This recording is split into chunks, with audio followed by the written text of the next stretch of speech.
This episode of Around the Layout is brought to you by Weather My Trains. Hey, are you like me and the thought of doing a DIY weathering job on an expensive engine leaves you in fear? It's time to call in Rob Arsenault at Weather My Trains. Do what thousands of satisfied customers have done and let Rob help you notch up the realism on your layout with beautifully detailed weathering on your locomotives and rolling stock. To see what Rob can do for you, check out his website at weathermytrains.com.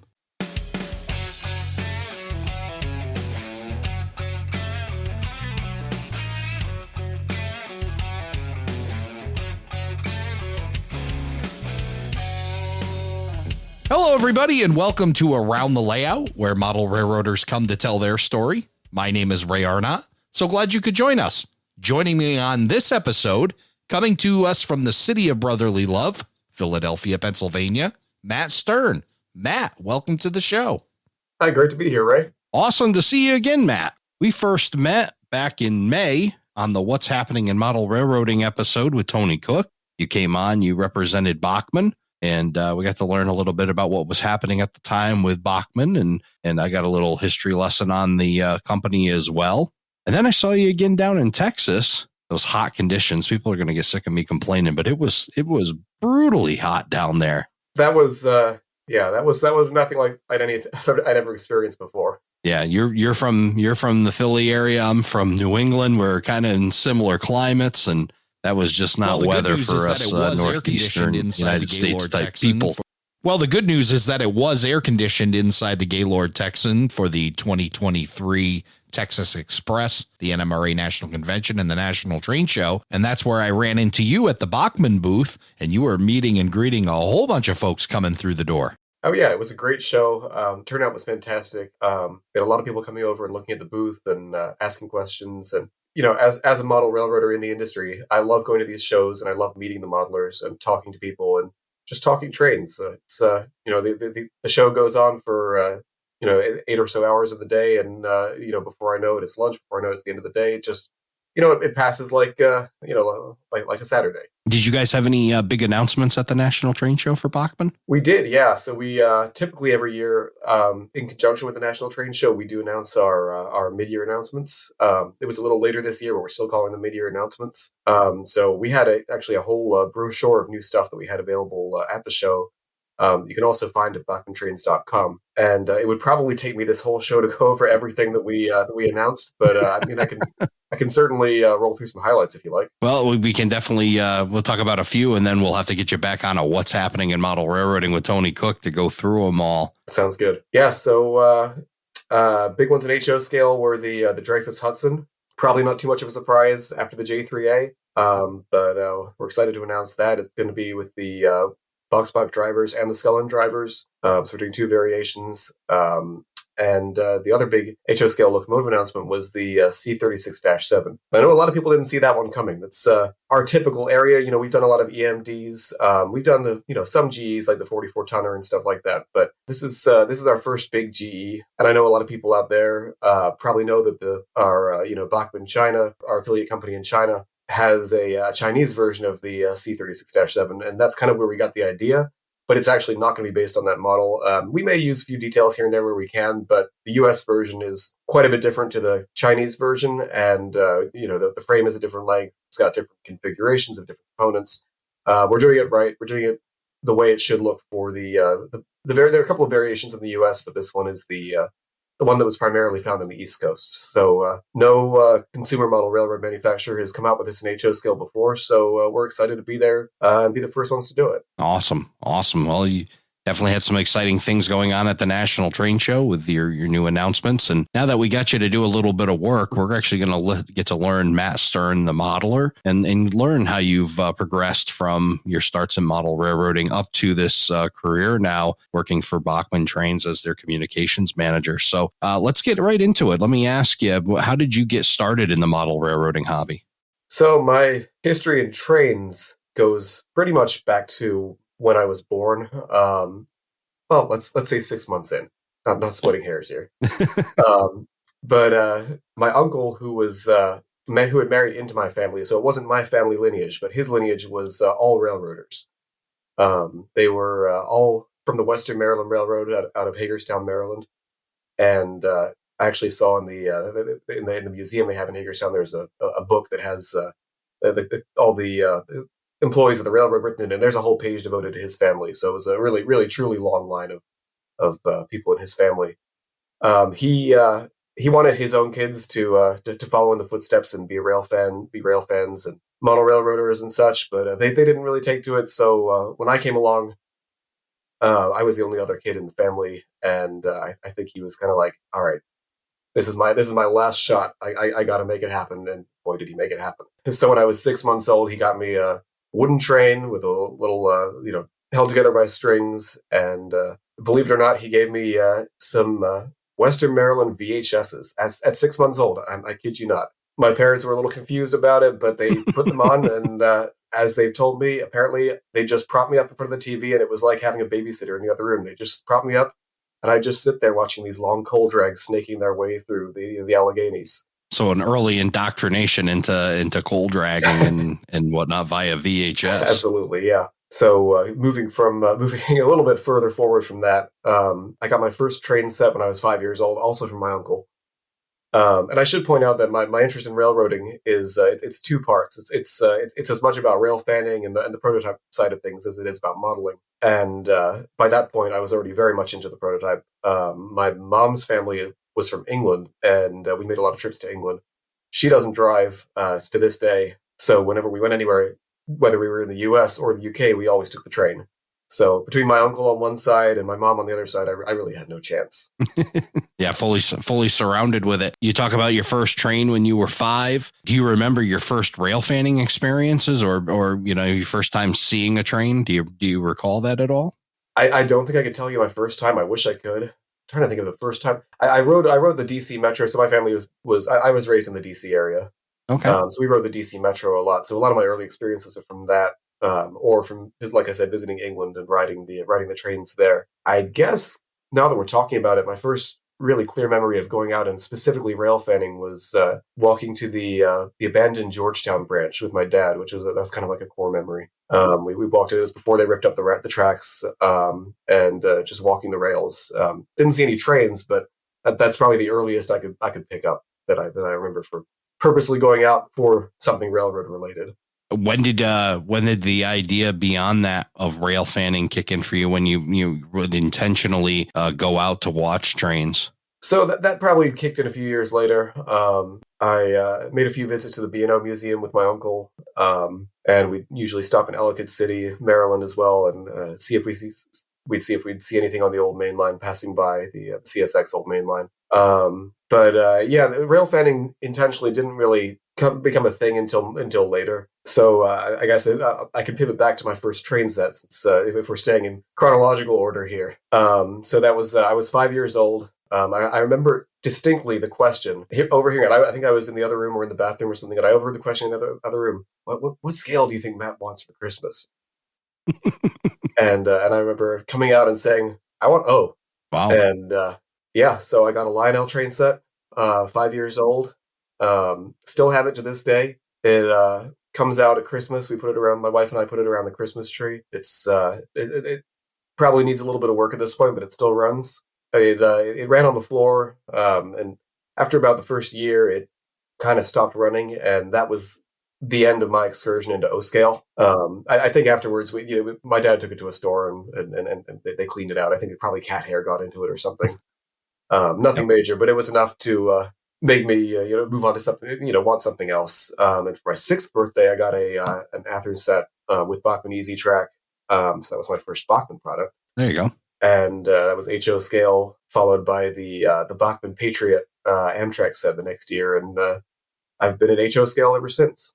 Well, I think it's really cool when one is that you still have your Lionel set from when you were age 5, and that you're still able to put it out and to share it with your child and your daughter, and get to see and kind of share that memory and keep that kind of thing going, which is really cool. Absolutely. Yeah.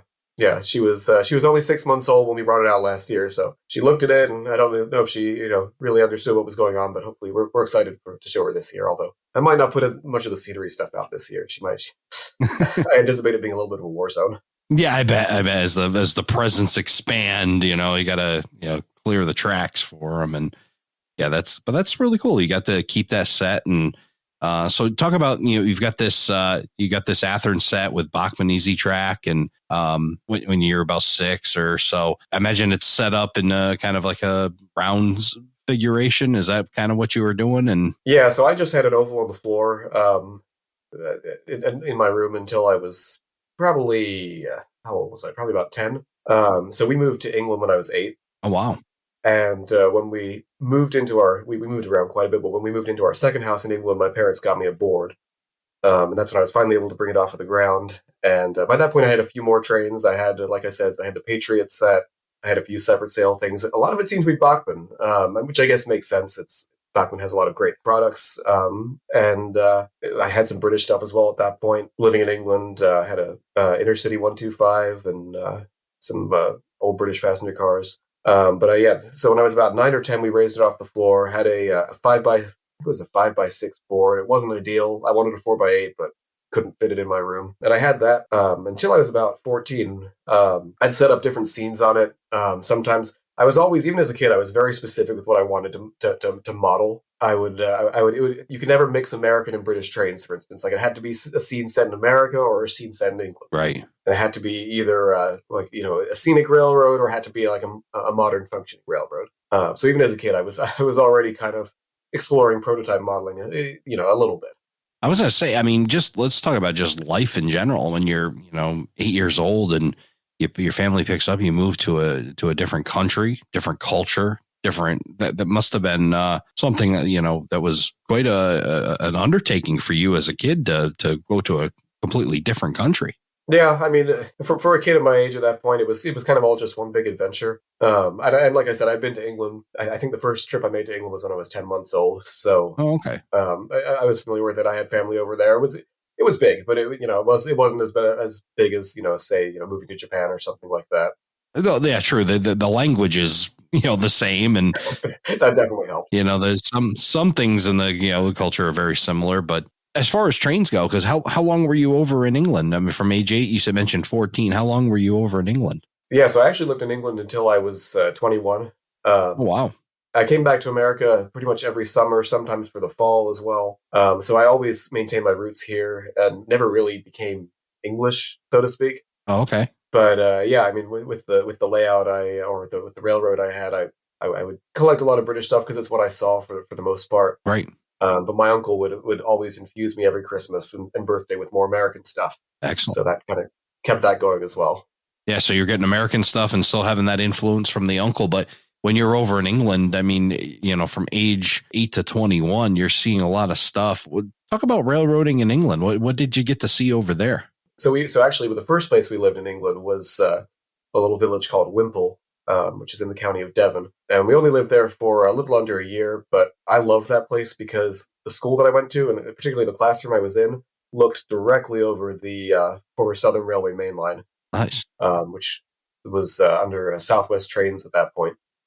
So it wasn't the busiest line in the world, but every 2 hours or so, I'd be able to look up and see a train speeding past the window. So that was always cool. Yeah, definitely. That's a little distracting in class, but it's a good distraction to see something like that.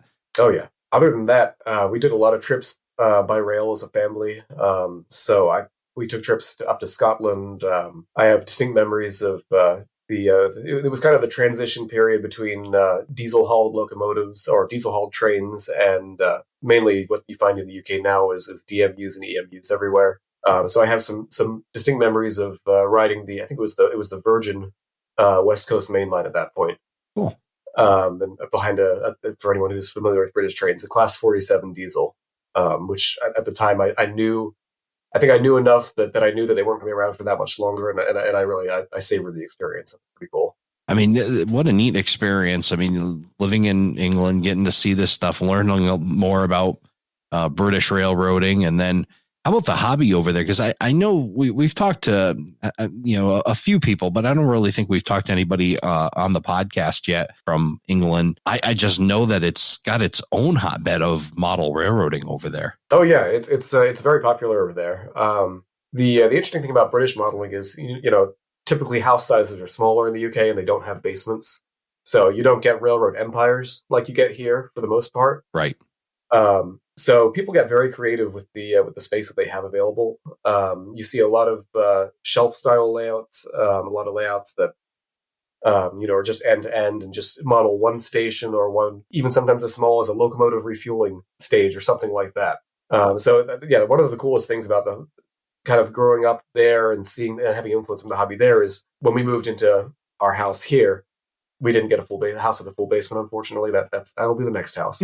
Has to be the next Yep. house. Yeah. My layout is.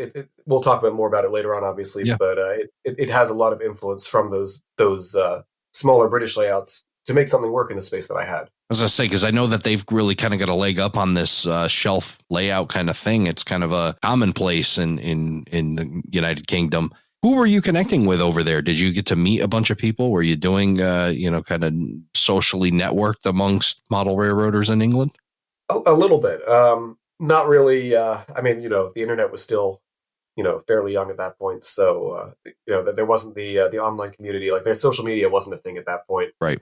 I think if it had been more recently that had happened, I would have had more of a community. But I met some friends in school who shared the hobby and kind of developed that with them. Still keep in touch with them. A lot of them have left the hobby now, sadly, but they were a great companionship at that point. And I'd go to train shows. There was the Bristol Model Train Show in Thornbury that I would go to every year, and that was just a cool place to see some of these layouts on display and just to see that there was a wider hobby out there. Were you seeing many modeling like American railroads over there? There were a few, and I always enjoyed seeing them. Most of the stuff was typically as you see here. It was mostly stuff that was local to that region of the UK. Mm-hmm. But there were some American layouts. There was one very cool one that was I distinctly remember being. I think it was must have been an 80s or early 90s era Chicago area industrial scene. And I was just really taken with that one. I remember going back and just spending most of the show just watching that layout. And I'd actually bought an old, once again, Bachmann Conrail B20. I think it was a B23-7. And I wanted to get it tested. So I, of course, went to that layout and I kind of made friends with those guys. And hey, can you test my locomotive, make sure it works? And so, it was very cool to see some American stuff in the UK, but it was mostly British stuff. It's really neat to see the worldwide influence of U.S. railroads, especially when I see layouts outside of the United States that are modeling American railroads.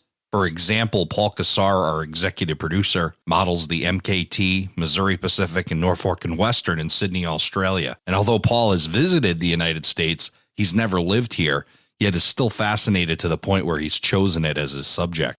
Oh yeah, it's very cool. And one of the things I always got a kick out of was seeing how an American layout or how, for instance, a British person's idea of what an American scene would look like. Right. And the information they're gathering and especially if they started it pre-internet, like the information they're gathering through the books or conversations with other people and getting that was really neat just to see that they had that much passion for American railroading. Absolutely. Yeah.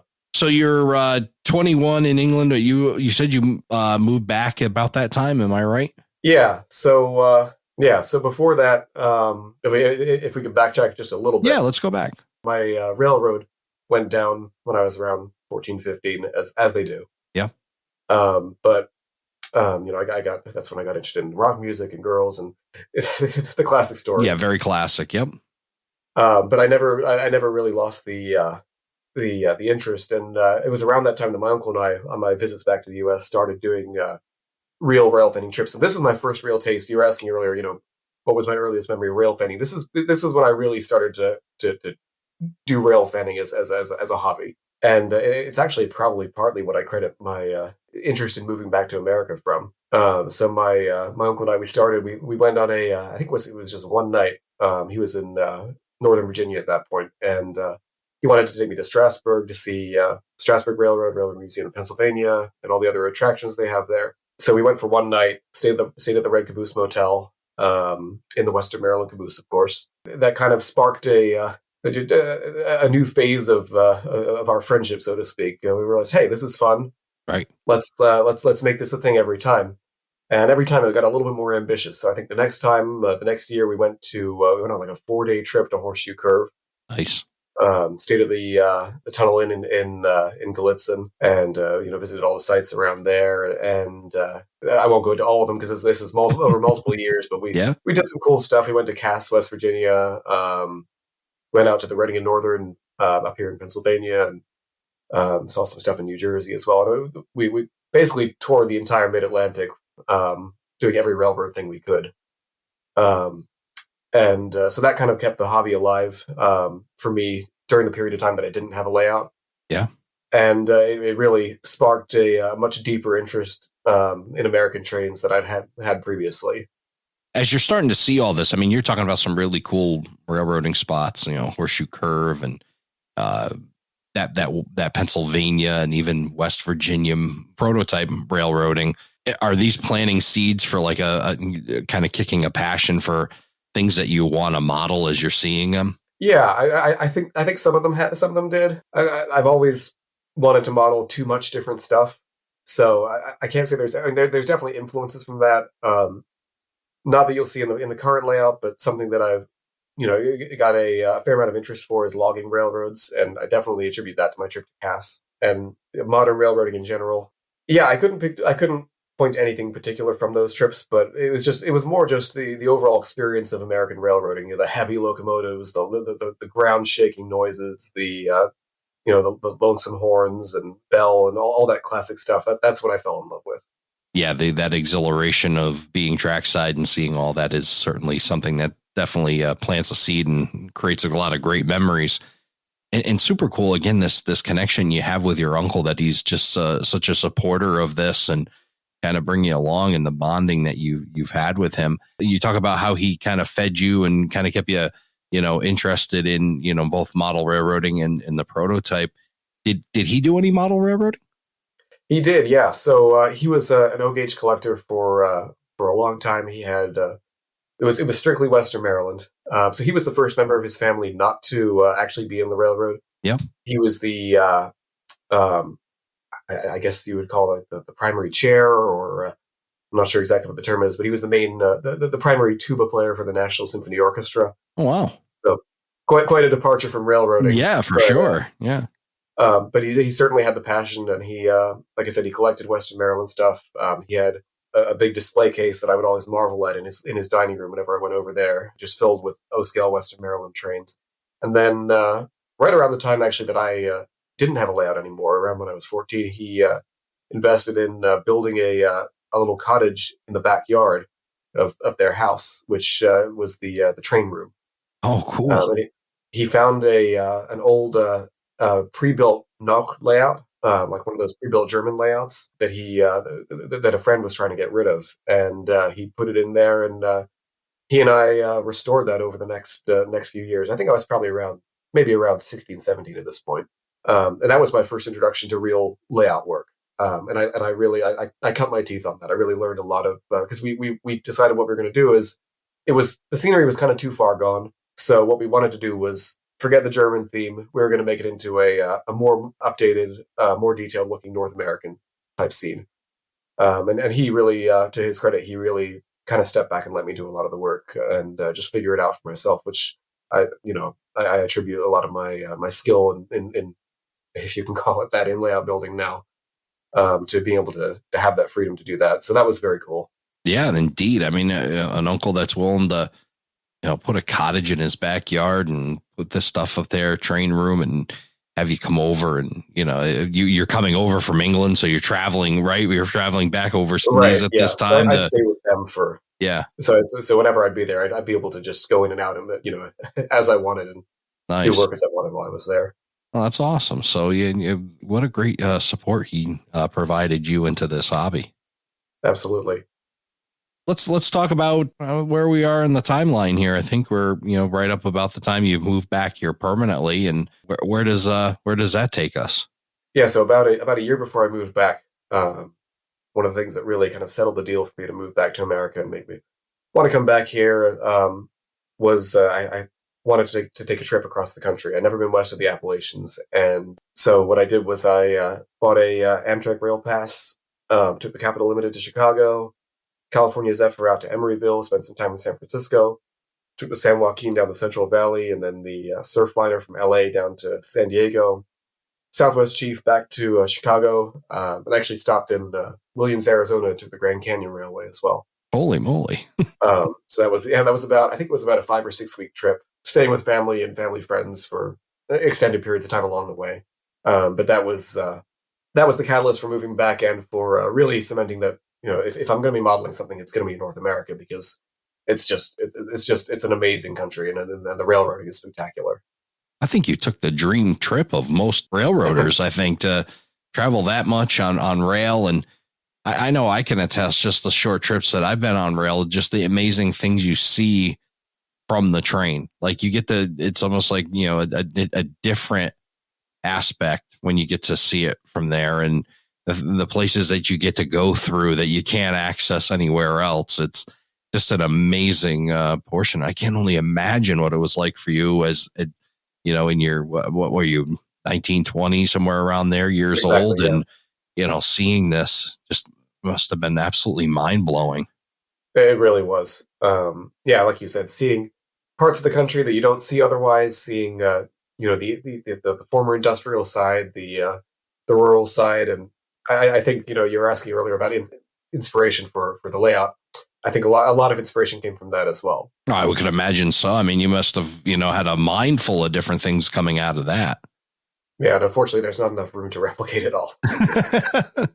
Well, good thing you've had that experience over in the UK, where they, can build, do those smaller layouts, and you kind of learn compression along the way there. Right, exactly. So you're back over in the US. You've taken this awesome rail trip. I guess you took the awesome rail trip, and then you moved back to the US. Where do we go from there? So I moved back to America. I was in the middle of college. I went to a college in Maryland called Towson University for my last year, which is where I met my wife. And model railroading wasn't really at the forefront of my mind, as much as I was still a rail fan and still, an armchair modeler. There's just no time or space for it when you're in college. But that kind of changed a little bit when I graduated, and my parents were not in the U.S., obviously, so I needed to find work. I started working as a pizza delivery driver for Papa John's, and that didn't last too long. And I was trying to find another job. I was working at a Christian bookstore at this point, and not enough hours to really make a living and pay rent. And I had a friend who I didn't know was a model railroader or rail fan, who I'd met through college, and turned out he worked in the warehouse for MB Klein, which you may also know as modeltrainstuff.com, Right. which is up in that North Baltimore part of Maryland. So he said, "Listen, we're hiring for the Christmas rush. Expecting a surge of people buying model trains for Christmas. I'm sure they could use the help. Why don't you apply?" And so I did. And a couple of weeks later, I was in the industry. Nice. At the ground level, and I haven't left since. But that was the start, and that was also my introduction to prototype modeling as well.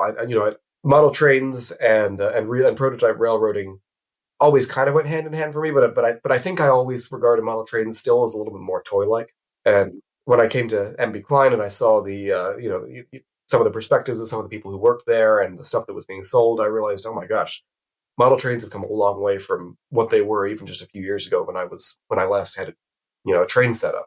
Yeah, so you get that inside look at that person, that progression, and all that neat inside information already just by working at a model railroad shop. Yeah, absolutely. So I worked there in their warehouse for a little under a year, and in that time I noticed that they're an primarily online retailer, and they didn't really have much of a presence on social media or stuff like that. I figured that they could be using that more to their advantage to try and build their their business. So I actually put forward a business plan as a looking back now, a snot-nosed 22-year-old going up to the senior management there. But they listened. They liked it, and they hired me as their kind of unofficial. I don't think I ever held the title of marketing manager or anything like that, but I was their marketing guy for online marketing, social media marketing, stuff like that. And I did that for full time for a year before starting my own business. I came from a communications and video degree in college, so I started my own business a little bit later, but I kept them on as my main client, and they actually I worked with them for I think it was 8 years. Wow. And during that time, as a modeler, it was an invaluable experience because the people that you meet and the layouts that you encounter when you're working, with other like minded people are just phenomenal. And I think if there was anybody, I could really attribute a lot of my aside from my uncle, of course, a lot of my understanding of model railroading and my techniques that I've developed and stuff like that. It was a guy called Fred Eisen who worked there. Um, and he has a YouTube channel. Actually, it's I think it's just called Fred Eisen. But he models the Western Maryland, I believe, between Baltimore and Hanover, Pennsylvania. Um, really massive layout, fantastic looking, and yeah, it was just a great experience. And then about halfway through that time, my wife got a new job back up here in the Philly area, which is where she's from. We talked about moving up here anyway. She wanted to be closer to her family. I didn't have as much family in the U.S., so it just made sense. If we're going to be close to family, we should be close to hers. And I like the Philly area. Probably has something to do with the amount of railroad stuff there is around here. That definitely helps. Yes, for sure. But so I was all for coming up here, and I for a few years was continuing to commute down once every week or once every 2 weeks down to MB Klein to do stuff with them. And I always kind of had it in the back of my mind that this is great, and I wouldn't trade working in the model train industry for anything. But wouldn't it be nice if I could get a job with Bachmann, because they're right here in Philadelphia. They're one of my favorite manufacturers, and wouldn't that be nice? That's probably the only way I'd trade what I'm doing now. Right. So yeah, a few years later, I'm on social media and I see a post for the communications manager position available, and I guess the rest is history. Yeah, the stars all align. But I say the stars align, but you put yourself in that position. I want to go back to even just that MB Klein. I mean, you started there. You're doing some warehouse work in the beginning, and then then you create yourself a position. Just to me, just is a really cool thing, and shows me that you're that go getter mentality. And forget that you were 22. The fact that you knew enough to put a business plan together and present it to them is just really a cool thing. And I think something that younger folks that should listen to. Sometimes you got to create your own opportunities, and that's exactly what you did. Yeah, I mean, I saw where they could benefit, and I knew personally that obviously I didn't want to work in the warehouse forever, especially it's not working in a warehouse isn't the most secure work, and but I wanted to be in the industry, and I knew I had these skills, and I figured why not just see how I can combine my skills that I with my degree and all that with my interests, because my perspective on work is it's not worth doing unless you're enjoying it. Sure. Yeah, it's a great philosophy, but you put your foot in the door. You were willing to make that sacrifice, even though it wasn't exactly what you wanted to be doing. It was in the place that you wanted to be doing it. And right. There's something really to be said about that. That's a credit to you, knowing this is where I want to be. I'm going to find any opening in any door to get myself positioned. And then I'm going to take a risk. I'm going to, speak up and, offer positivity. I mean, how can you say no to a young, enthusiastic person who wants to help grow the brand? I mean, and that's exactly what you wanted to do, and success and credit. I mean, to build an 8-year relationship with them, it certainly means that something was going right. Yeah, I suppose so. Yeah, well, good for you. That's a really awesome story, and something I hope that other people hear and are inspired by. That's just a great approach. And then you position yourself again. You're up in the Philadelphia area. You see Bachmann. You follow along. You're well positioned for that. So when did you start with Bachmann? So I started with Bachmann in spring of 2021. So it's been a couple of years now. How much did you know of Bachmann before you started working there? I mean, was it a company that you were really well versed in, or did you seem to learn a whole bunch as you took on this new role? I was very familiar with Bachmann products. Like I said, they seem to have followed me since my childhood. I've always liked them, and this is me speaking truly as a modeler. I was always impressed with the smoothness of their drives, and the detail. But yeah, I mean, as a business, I knew a little bit from working at Climb, but it was certainly it was a new experience. What is, and so your title, communications manager? I mean, I kind of assumed a few things here, I guess, but what were your job responsibilities as communications manager? What are some of the things that you get to put your hands on? Well, I get to put my hands on new models, so that's always fun. Oh, that absolutely, yeah. But no, I mean, I handle things like I said, the social media. I produce marketing videos. I work with brand licensing, so with licensed products. I casually do some work with R&D. You know, there are a few of us who are modelers there, so we all like to put our heads together with stuff. And I'm sure I'm leaving a ton of stuff out, but that's the meat of it. So it's one of those jobs that you get to do a whole bunch of different things, which sounds really cool. You're in the industry, you're in the hobby, and then you're getting to explore it with a whole bunch of different things at work. That sounds like a really cool thing. So you've got this job at Bachmann, you're up in the Philadelphia area. And for those that can't see on the screen, I see a layout behind you. I want to learn a little bit more about that and how that came to fruition. So tell us a little bit more about what I'm seeing. Sure. So, yeah, in preparing for this, I realized my layout doesn't have an official name, which hopefully isn't a problem for the title of this video, of this podcast. I think it's going to be Matt Stern and the layout behind him. There we go. Perfect. But it's more freelance than proto, but somewhat proto freelance of the exurban Philadelphia area in Bucks and Montgomery County, which are some of the bordering counties that kind of reach into the suburbs.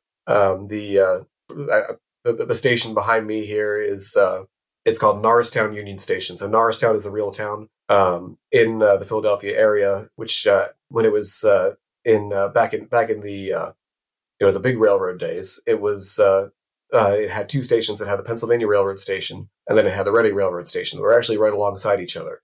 So in my world here, and for selective compression as well, I've created a what if scenario of what if it was merged into a Union Station, and they didn't just have these somewhat redundant side by side stations until the end. So that's the main station behind me there, and then on the other end of the layout is a small more rural SEPTA commuter platform terminus, which is called Skipack, which is a real town in that area, but it's a real town that didn't actually have a train. I wanted to model the area, but I didn't want to be tied to having to make absolute specifics for something that actually existed. I wanted to have some modeler's license. So the idea of this is there's a branch that goes between Norristown and Lansdale, which is it's called the Stony Creek branch, and it is primarily used by CSX to deliver freight up to the Pennsylvania Northeastern Short Line in Lansdale. And in my version of the world, there's a branch that branches off of that line, which goes off to the town of Skipack. And for whatever reason, maybe there's a government facility or some sort of big industry there or something. It has SEPTA commuter service that has survived until today, just to this more rural outpost. And for my simply for the reason I wanted to have an excuse to run the trains, it also has direct NJ transit to New York.